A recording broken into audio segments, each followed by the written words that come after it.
नमस्कार। सीएनबीसी आवाज पर अब हम चर्चा करेंगे हमारे एक बड़े राजनीतिक पैनल से कि अरुण जेटली ने जो आज बजट पेश किया वो उनको कैसा लगा। सबसे पहला सवाल बीजेडी के नेता जय पांडा साहब आपसे होगा, क्या ये बजट पॉपुलिस्ट भी है, प्रैग्मेटिक भी है, प्रोग्रेसिव भी है और इसमें बिग बैंग रिफॉर्म भी है, सभी कुछ है क्या? मैं कहूंगा ये बजट एक बहुत स्वीपिंग बजट है और हर सेक्टर के लिए कुछ ना कुछ कहा गया है। लेकिन सबसे पहले मैं एक बात कहना चाहूंगा कि उड़ीसा में थोड़ा डिसअपॉइंटमेंट हुई है कि हमारे जो 5 राज्यों को कुछ स्पेशल पैकेज दिया गया उनके बैकवर्ड रीजन के लिए और उड़ीसा में जो केबी के रीजन के लिए नहीं मिला। ऐसे 1-2 बातें हैं, लेकिन अगर हम देखें जिस तरह का ये अभी प्रोत्साहन दे रहा है हमारी आर्थिक स्थिति को देश का, तो ये एक तरह का बिग बैंग बजट कहा जा सकता है। और खास करके जो हमारे सबसे गरीबों के लिए जो सोशल सिक्योरिटी के बहुत सारे योजनाएं शुरू कर रहे हैं, मेरे ख्याल में ये कंप्लीटली अलग तरह सा बिग बैंग भी कहा जा सकता है। और जो काला धन का ऊपर जो कदम उठा रहे हैं इसको स्वागत करना चाहिए। तो मेरे ख्याल में ये it is a very comprehensive budget. बिल्कुल। रणदीप सुरजेवाला जी हमारे साथ हैं, कांग्रेस पार्टी के प्रवक्ता।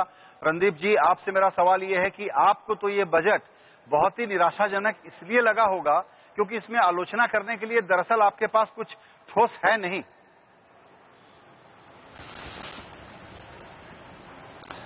संजय जी, मैं आपके पैनलिस्ट को बहुत देर से देख रहा था, मुझे लगता है कि बहुत सारी बातें तो उन्होंने ही बताई। सबसे पहले इस बजट में किसान, खेती और गांव, इस देश की 60% आबादी के लिए कुछ नहीं है।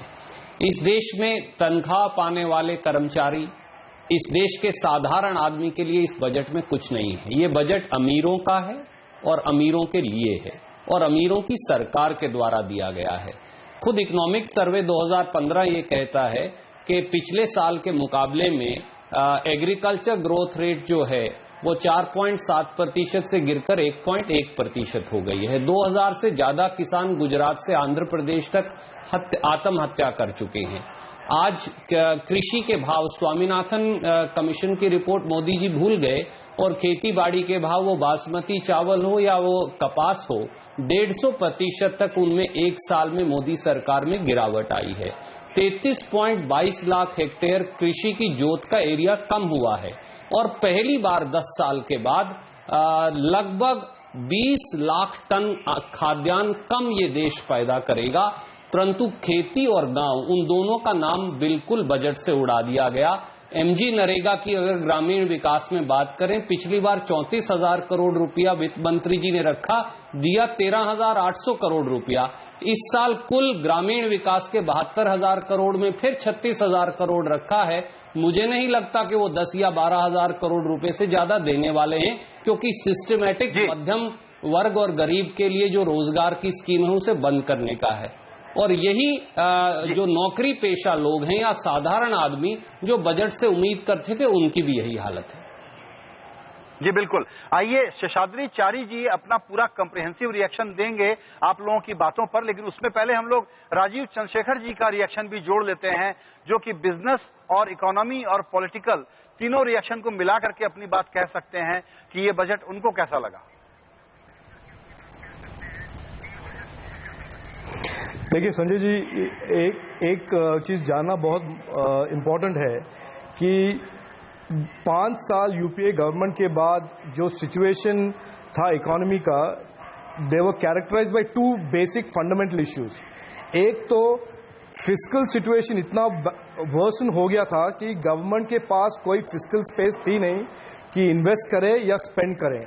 दूसरा, स्कैम्स और करप्शन के बाद इतना इन्वेस्टर कॉन्फिडेंस नेगेटिव हो गया था कि इन्वेस्टर को इंडिया में वापस आना एकदम नामुमकिन मुश्किल हो गया था। ये 2 थे starting point Narendra Modi government के। This budget marks a serious reversal of both governments ability to invest and spend and to revive investor confidence. ये 2 बड़े इंपॉर्टेंट इश्यूज हैं,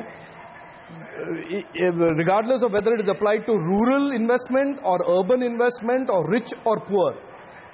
इकोनॉमी में दो चीज एकदम इंपॉर्टेंट है। एक तो public finances have to be in good order and the second is private investment and investors must be confident to invest. ये दो चीज बहुत साल से मिसिंग थे और ये बजट जो है इन दोनों चीज को वापस लेके आता है इकोनॉमी में। जी बिल्कुल। आइए अब शेषाद्रीचारी जी, आप जाहिर है कि रिएक्ट करना चाहेंगे। उड़ीसा को कुछ नहीं मिला उस निराशा पर, और सुरजेवाला जी की नजर में ये बजट अमीरों की सरकारों का, अमीरों के लिए बनाया हुआ बजट है, गरीबों के लिए कुछ नहीं किया। जब गरीब आदमी कोई होटल में जाता है तो वो जो मेनू कार्ड है वो आइटम और कीमत के अनुसार नहीं देखता है, वो पहले कीमत देखता है फिर आइटम देखता है।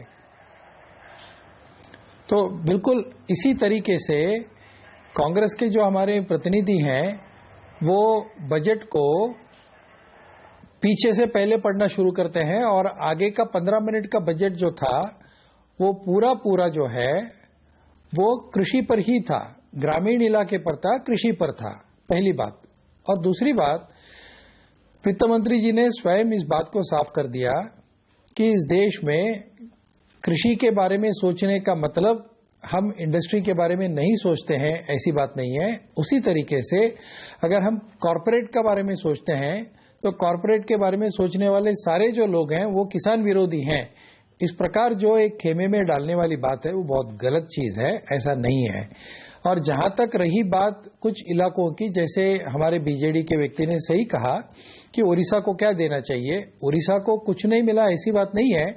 पूरे जो पूर्वी क्षेत्र का जो हमारा विकास है उस पूरे पूर्वी क्षेत्र को विकास में पूर्वांचल, बिहार और खास करके पश्चिम बंगाल, यहाँ पर ज्यादा कंसंट्रेशन की आवश्यकता है। उड़ीसा में भी काफी कुछ करने लायक बात है, इसीलिए अगर उड़ीसा में अगर कुछ करना हो तो मुझे लगता है कि सरकार उसके बारे में बहुत सोचेगी। परंतु एक बात ये मानना पड़ेगा कि जैसे कि वित्त मंत्री ने बताया 42% जो रेवेन्यू है, कैपिटल रेवेन्यू जो स्टेट्स का रेवेन्यू है, सेंट्रल रेवेन्यू है, उसमें से 42% तो राज्यों को जाएगा ही जाएगा। उसके ऊपर से और करीब 15 से 20% जो रेवेन्यू है वो भी किसी न किसी तरीके से राज्यों को जा रहा है। इसीलिए जो राज्यों का विकास है उसके लिए राज्यों के पास भी काफी अभी पैसे मिलने लगेंगे। जिस तरीके से पहले होता था वैसे नहीं होगा। इसलिए मुझे लगता है कि इस बजट को एक वन बजट इवेंट के नाते नहीं देखते हुए आगे आने वाले 4 वर्षों के बजट का एक पहला कदम है, इस तरीके से इस बजट को देखना चाहिए। और जैसे कि वित्त मंत्री ने कहा कि पिछले 10 वर्षों में जो नहीं हो पाया, पिछले 10 वर्षों में जो कठिनाइयां पैदा हुई, उन सभी कठिनाइयों को ध्यान में रखते हुए इस बजट के प्रति देखना चाहिए। तो मुझे ऐसा लगता है कि ये विकास के लिए बहुत अच्छा बजट है। इस बजट में सबसे बड़ी अगर कोई कमी होगी तो कमी यही है कि इस बजट में कमी नहीं है।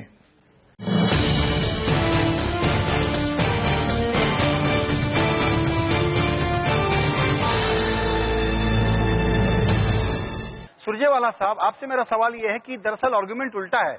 आर्गुमेंट यह है कि पिछला जो पॉलिटिकल माहौल बना और लैंड एक्विजिशन पर आप लोग लगा कि ये किसानों को अपने साथ लेके आंदोलन खड़ा करेंगे, तो आज तो मोदी जी और जेटली जी तय करके पार्लियामेंट पहुंचे कि हम लोगों को प्रो गरीब हेडलाइन चाहिए, प्रो बिजनेस हेडलाइन नहीं चाहिए, टैक्स छूट वाली मिडिल क्लास को खुश करने वाली हेडलाइन नहीं चाहिए। और नरेगा का सवाल हो या जनधन योजना का सवाल हो या ओबीसी एससी एसटी बैंक बनाने का सवाल हो, छोटे छोटे लोगों को, छोटे कारोबारियों को कर्ज देने का सवाल हो, इन्होंने, और पेंशन वाला दूसरा सोशल सिक्योरिटी वाला काम, दरअसल इन्होंने जो आप कह सकते हैं कि बहुत बड़े बड़े वोट बैंक जो हैं, करोड़ों करोड़ों लोगों के वोट बैंक हैं, उस पर छापा मारने का बड़ा ही इफेक्टिव काम किया है सुरजेवाला जी।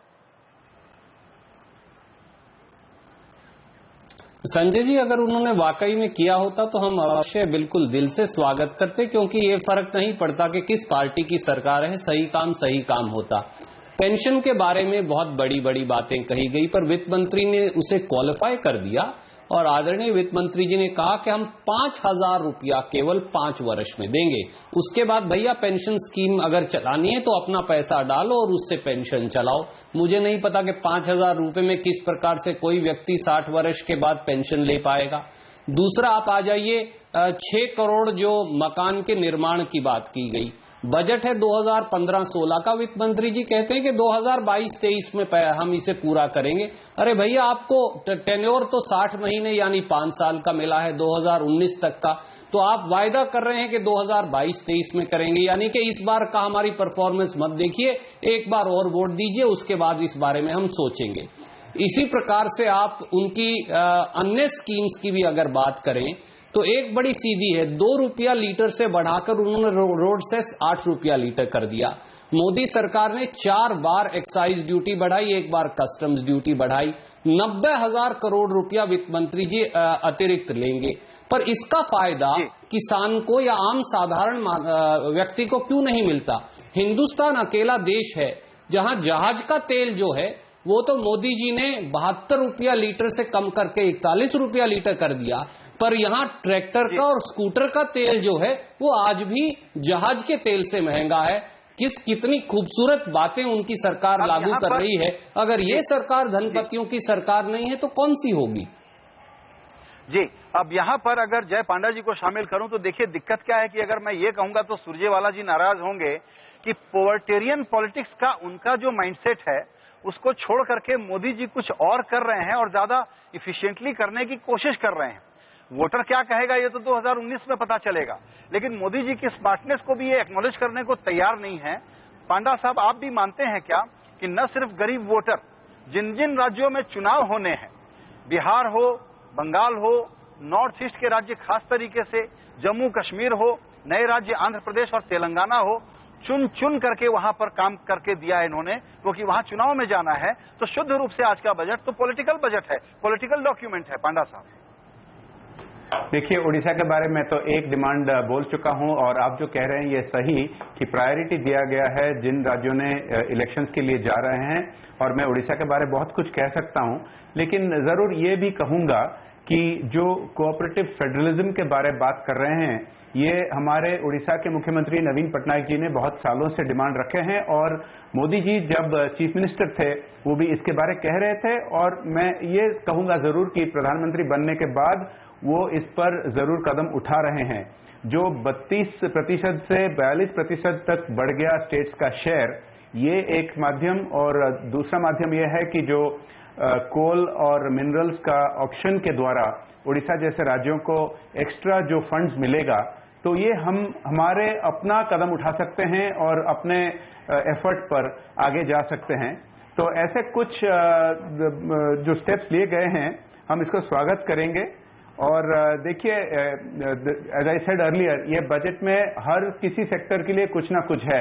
एक उदाहरण जो है, जो वीजा ऑन अराइवल 43 देशों से अभी 150 देशों के लिए किया जा रहा है। मेरे ख्याल में जो टूरिज्म सेक्टर एक सबसे बड़ा एम्प्लॉयमेंट जनरेशन करता है और हमारे देश में बहुत कम रहा है, ये इसको स्वागत करना चाहिए। ऐसे कई कदम हैं जिसको हम स्वागत करते हैं। जी बिल्कुल। शेषाद्रीचारी जी, आपसे मेरा यही सवाल है कि जिस कॉम्पिटिटिव और कोऑपरेटिव फेडरलिज्म की बात हो रही है, उस पे पांडा साहब बिल्कुल ठीक कह रहे हैं कि कॉम्पिटिटिव फेडरलिज्म का मतलब ये नहीं हो सकता कि उड़ीसा जैसे राज्य और उत्तराखंड जैसे राज्य और झारखंड जैसे राज्यों को जो एक्स्ट्रा तरजीह मिलनी चाहिए, प्रेफरेंस मिलना चाहिए और सपोर्ट मिलना चाहिए, वो आप नए सिस्टम में जो नीति आयोग और फाइनेंस कमीशन के बाद लागू होगा उसमें आप इग्नोर कर नहीं सकते।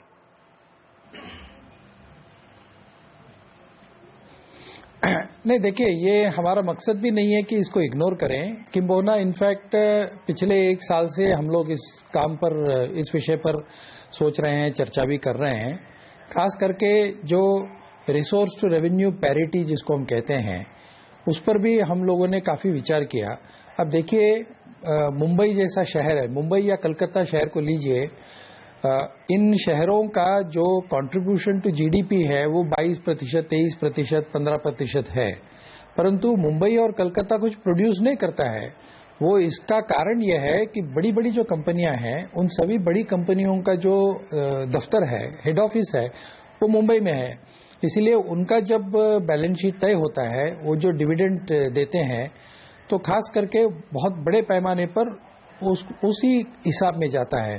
परंतु इसकी तुलना में उड़ीसा है, झारखंड है, उत्तराखंड है या मध्य प्रदेश है, ऐसे प्रदेश जहां पर खनिज पदार्थ है, वहां से जो खनिज पदार्थ उत्पन्न होता है उसके तुलना में उनको जितना पैसा मिलना चाहिए उतना मिलता नहीं है। इस बात को खास करके रिसोर्स टू रेवेन्यू पैरिटी के आधार पर काफी महीनों से इस पर चर्चा हो रही थी। पिछले समय भी चर्चा हुआ था। इसको हमने इकोनॉमिक फेडरलिज्म ऐसा नाम भी दिया है। जैसे political federalism is a great success, परंतु इकोनॉमिक फेडरलिज्म सक्सेस नहीं हुआ हमारे देश में। उसको पिछले 8 महीने से काफी चिंतन करके इस बजट में उसको इंस्टीट्यूशनलाइज किया गया है। ये बहुत आवश्यक था, ये बहुत अच्छा कदम है। मैं ये नहीं कि ये किसी का दावा नहीं है कि इस बजट से बिल्कुल एकदम हमारा काया पलट हो जाएगा, ऐसा कोई बजट के बारे में हम कोई कभी भी नहीं कह सकते हैं। परंतु आगे का जो मार्ग है, जो दिशा है, वो दिशा इस बजट ने निर्देशित कर दिया है। जी राजीव चंद्रशेखर जी, आपसे एक चीज हम समझना चाहते हैं। आपने कहा कि इन्वेस्टर्स का कॉन्फिडेंस बढ़ाएगा ये बजट, तो वो कौन सी मेन बात है जिसके कारण हम ये माने कि अब फाइनल पुश दे दिया गया और अब लोग एक्चुअली इन्वेस्ट करने के लिए फैसले करना, अब प्रोजेक्ट के लिए अप्लाई करना शुरू कर देंगे? क्योंकि एक जिस चीज पर बड़ी नजर थी वो थी टैक्स रिफॉर्म के मामले में। वहां पर तो कॉर्पोरेट टैक्स कम करने की बात कही गई है, प्रेडिक्टेबिलिटी की बात कही गई है, लेकिन टैक्स एडमिनिस्ट्रेशन के बारे में सिर्फ अभी इंटेंशन और वादे किए गए हैं, कुछ एक्शन अनाउंस नहीं हुआ है। दूसरी बात, जब तक पीएसयू बैंकों को ठीक नहीं करेंगे तब तक ये काम होगा नहीं कि इन्वेस्टमेंट के लिए और पैसा छूटे डोमेस्टिक इन्वेस्टर के लिए। पीएसयू बैंकों को ऑटोनॉमी देने के लिए एक और बोर्ड बनाने की बात कही गई है। तो अगर पैसे की कमी है तो वो पैसा कहां से आ जाएगा जिसमें कि प्राइवेट इन्वेस्टर, भले वो डोमेस्टिक हो या विदेशी, दोनों पैसा लगाने के लिए इस बजट के बाद, आज की तारीख के बाद रेडी मोड में है क्या? देखिए संजय, 2 चीज है इसमें। एक तो ये बजट जो है स्ट्रक्चरल रिफॉर्म्स के बारे में काफी कुछ बात करता है, और ये स्ट्रक्चरल रिफॉर्म्स हैं GST, tax rationalisation, bank board bureau and bankruptcy code वगैरह वगैरह। जरा 6 और 7 ऐसे जैसे इश्यू हैं जो स्ट्रक्चरल रिफॉर्म्स के कैटेगरी में आते हैं। रेगुलेटरी पॉलिसी, फाइनेंस मिनिस्टर ने कहा है कि एक ओवरआर्चिंग रेगुलेटरी पॉलिसी बनेगा जो इंडिपेंडेंट रेगुलेटर्स को एक कंसिस्टेंट सा फ्रेमवर्क इन्वेस्टर्स के लिए, कॉन्फिडेंस के लिए बनाएंगे पार्लियामेंट में। तो एक तो स्ट्रक्चरल रिफॉर्म्स। दूसरा, the finance minister has done कि without waiting for the private sector public investment को बूस्ट करेंगे, और ये उन्होंने एक 4 पॉइंट फ्रेमवर्क बनाया है, including a national infrastructure fund. ये 4 पॉइंट इश्यू जो है, that is what is called the fiscal consolidation to go from 2 years to 3 years। ये एक calculated sort of a strategy है फाइनेंस मिनिस्टर की कि public investment will increase in roads, railways. इस साल 80,000 करोड़ ज्यादा इन्वेस्ट कर रहे हैं इंफ्रास्ट्रक्चर में, गवर्नमेंट अलोन।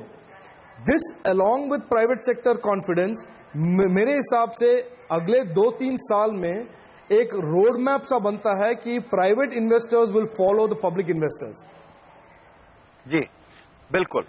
एक सवाल और मैं चारी जी आपसे लेना चाहूंगा, वो ये क्योंकि कॉर्पोरेट इनकम टैक्स को 4 साल में 30% से घटा करके 25% की बात कही गई है, तो फिर इसका मतलब साफ तौर पर कहा नहीं है आज वित्त मंत्री जी ने, लेकिन ये मान लिया जाए कि फिर पर्सनल इनकम टैक्स रेट भी इसी के साथ, इसी के सिंक में आगे चलते हुए कम होंगे?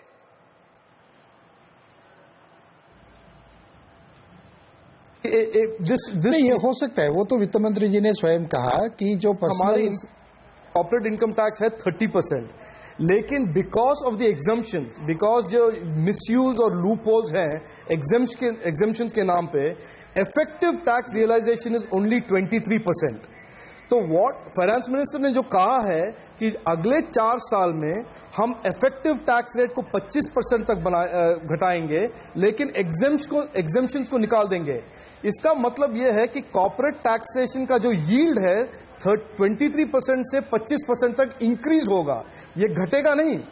ये लूप होल को रैशनलाइज करने की एक स्ट्रैटेजी है और इफेक्टिव टैक्स रेट को इनलाइन ग्लोबल स्टैंडर्ड्स पर लाने का एक स्ट्रैटेजी है। This is a rationalisation and it is a tax reform, it is not a tax reduction.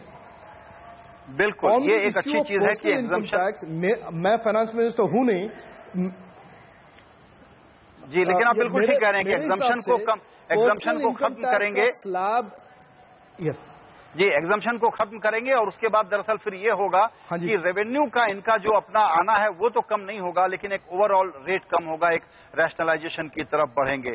मेरा वक्त समाप्त हुआ, वरना आप चारों खास संजीदा मेहमानों से बातचीत को मैं और आगे जारी रखना चाहता था, लेकिन प्रोड्यूसर का आदेश है कि ये चर्चा यहीं समाप्त हो। फिर आपसे दोबारा बात होगी। समय निकालने के लिए बहुत शुक्रिया। नमस्कार।